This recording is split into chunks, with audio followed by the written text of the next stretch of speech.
Welcome to my channel top lines defence info. मैं आपका दोस्त अविनाश लाया हूं टॉप लाइन्स डिफेंस अपडेट। तो चलिए शुरू करते हैं। इस जियो पॉलिटिक्स में कुछ चीजें बहुत ही तेजी से बदलती हैं। जहां आप किसी दिन कुछ और एक्सपेक्ट कर रहे होते हो, लेकिन हो कुछ और जाता है। इंडिया और पाकिस्तान के रिलेशन भी कुछ ऐसा ही है।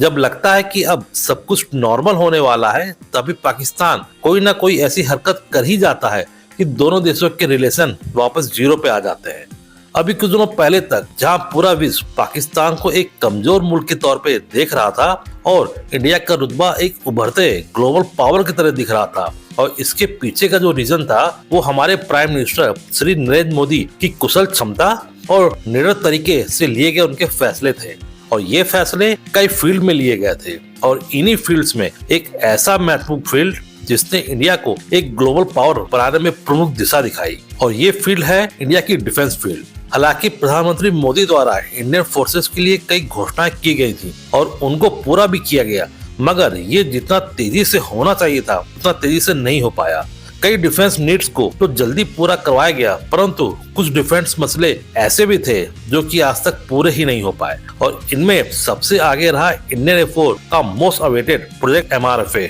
इंडियन एयरफोर्स को आज करीब 25 साल हो गए हैं MRFA टेंडर निकाले हुए, लेकिन आज तक इंडियन गवर्नमेंट इस पर कुछ भी नहीं कर पाई है। इंडियन एयरफोर्स को अपनी घटती हुई स्क्वाड्रन संख्या को मेंटेन बनाए रखने के लिए 4.5 जनरेशन के एडवांस फाइटर जेट की जरूरत को देखते हुए कई बार MRFA के अंतर्गत टेंडर निकाले गए, लेकिन हर बार फाइनेंस मिनिस्ट्री द्वारा फंड को लेके इस प्रोजेक्ट को ना बोल दिया जाता। हालांकि इस प्रोजेक्ट को फिर से लेट होते देख 2016 में मोदी गवर्नमेंट द्वारा फ्रांस से इमरजेंसी प्रोक्योरमेंट के तहत 36 राफेल फाइटर जेट को डायरेक्ट खरीदना पड़ा। हालांकि इन 36 राफेल से इंडियन फोर्स को कुछ राहत तो मिली, लेकिन ये रिलीफ टेम्परेरी ही थी, क्योंकि इससे तेज तो पुराने MiG-21 फाइटर जेट को फेज आउट किया गया, और इंडिजिनियसली बिल्ड तेजस एयरक्राफ्ट का इंडक्शन भी काफी लेट चल रहा है। कुल मिला के अभी की ये स्थिति किसी भी तरह से आदर्श स्थिति नहीं कही जा सकती है, और इसके ऊपर चाइना जैसे पड़ोसी जिसने अपने दम पे J-20 और J-35A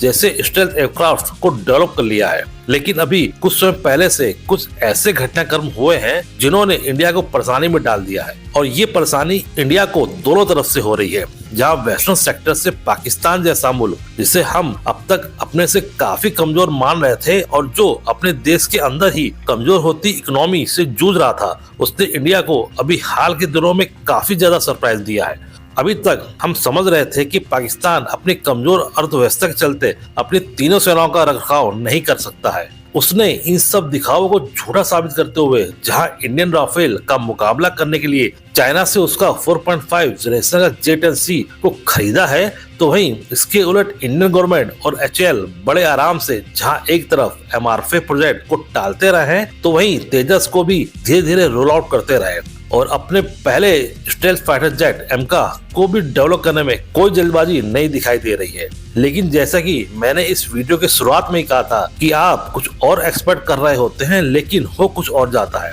इसी स्टेटमेंट को सही साबित करते हुए जब से पाकिस्तान ने ये घोषणा की है कि वह चाइना के दूसरे स्टेल्थ एयरक्राफ्ट J-35A को अगले 2 सालों के अंदर अपने बेड़े में शामिल कर लेगा, सुन के अब इंडियन गवर्नमेंट और HAL दोनों को एहसास हो चुका है कि अभी तक जो एयर सुप्रीमेसी इंडियन फोर्स ने इस रीजन में बना के रखी थी वो लेट लफी थी, और परिस्थितियों को गंभीरता से न लेने की प्रवृत्ति के चलते अब पाकिस्तान एयरफोर्स की तरफ शिफ्ट होने वाली है। क्योंकि जहां HAL अभी तक 4.5 जनरेशन के तेजस का ही प्रोडक्शन नहीं कर पा रही है, तो MK तो अभी बहुत ही दूर है। और जब से चाइना ने रिसेंटली अपना 6 जनरेशन का एयरक्राफ्ट का प्रदर्शन किया है, उससे तो पूरे विश्व को सांप सूंघ गया है, जिसमें डायरेक्ट इंडिया भी शामिल है। और अब इस गलती का एहसास इंडियन गवर्नमेंट को होते ही अब इंडियन डिफेंस कम्युनिटी में इस शिफ्ट होती एयर पावर का बैलेंस करने के प्रोसेस शुरू हो चुका है, जिसके तहत इंडियन डिफेंस थिंक टैंक ने कुछ सुझाव गवर्नमेंट को दिए हैं, जिसके अनुसार अब इंडियन फोर्स को MRFA के अंतर्गत सारे एयरक्राफ्ट 4.5 जनरेशन के ना लेके कुछ एयरक्राफ्ट 4.5 जनरेशन को लेना चाहिए, तथा कुछ एयरक्राफ्ट 5th जनरेशन के इंडक्ट करवा सकता है, ताकि जब तक HAL AMCA को इंडियन फोर्स में इंडक्ट करवाती है तब तक शिफ्ट होती इस एयर पावर को रोका जा सके, तथा चाइना के खिलाफ भी इंडियन एयरफोर्स उतनी ही प्रभावी रहे। डिफेंस सर्कल के अनुसार MRFA के तहत इंडियन एयरफोर्स 36 की संख्या में राफेल F3 के एडवांस वर्जन राफेल F4 को खरीदे तथा बाकी के एयरक्राफ्ट 5th जनरेशन के खरीद सकता है और इसके लिए अमेरिका के F-35 या फिर रशिया का Su-57E को direct government to government deal के तहत खरीदने का प्रयास करे और साथ ही साथ HAL को भी एमसीए में यूज होने वाली टेक्नोलॉजीज के लिए प्रयास और फंड दोनों में तेजी लाने की जरूरत है। और अगर किसी टेक्नोलॉजी को डेवलप करने में कठिनाई हो रही हो तो उसके लिए किसी फॉरेन OEM से टाई अप भी किया जा सकता है, क्योंकि यहाँ पर ये बात समझना जरूरी है कि पहले से लेट चल रहा है इन प्रोजेक्ट को अब और लेट नहीं किया जा सकता, वरना इसका दुष्परिणाम इंडियन एयरफोर्स के मनोबल को गिरा देगी।